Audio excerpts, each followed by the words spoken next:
আমার হয়ে গেল পেঁয়াজ পাতার তরকারি চিংড়ি মাছ দিয়ে।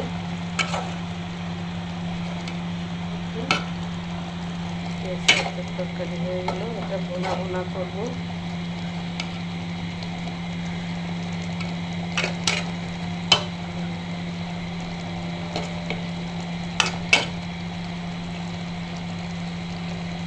আর বেগুন ভাজবো। আজকে রান্না শেষ।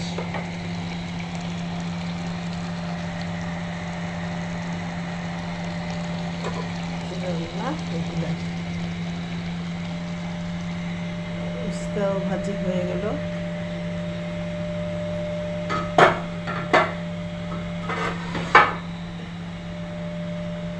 উস্তা ভাজি হয়ে গেল, চিংড়ি মাছ দিয়ে উস্তা ভাজি প্লাস চিংড়ি মাছ দিয়ে পাতা, পেঁয়াজ পাতা, এটা একটু ঝোল শুকাইলে নামিয়ে ফেলব। উস্তা ভাজি হয়ে গেছে। আর বেগুন ভাজবো, আজকে আমার রান্না শেষ। এই বেগুন ভাজাটা অনেক মজা, একদম ঘিয়ের মতো লাগে, মুলাম হয়ে যায়, ঘিয়ের মতো স্বাদ লাগে। এটা অনেক স্বাদ।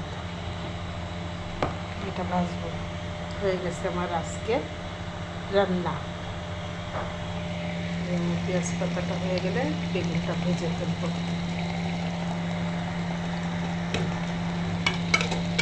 কে বেগুন ভাজা পছন্দ করেন বলেন, আমার অনেক ভালো লাগে। বেগুন ভর্তা, বেগুন ভাজা, বেগুন তরকারি, ইলিশ মাছ দিয়ে বেগুন তরকারি, তারপরে কচুর মুখি দিয়ে বেগুন দিয়ে ইলিশ মাছ দিয়ে রান্না করে খেয়ে দেখেন, অনেক মজা।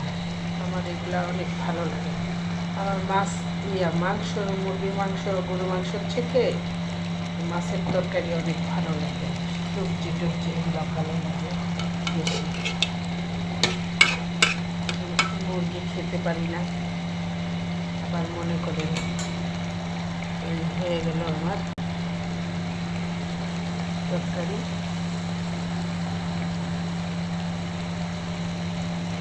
পাতা, পেঁয়াজ পাতার চিংড়ি মাছ দিয়ে করলা, চিংড়ি মাছ দিয়ে ভুনা। চিংড়ি মাছের মজকটা দিয়ে রাখতে পারলে ভালো লাগে। মজক ফেলে দিলে মাছ আর মজা লাগে না। মাছের মজকটাই টেস্টটা অনেক বাড়ায়। আবার এই মজকটা খেলেও যাদের ফ্যাট, তাদের ফ্যাট বেড়ে যায়।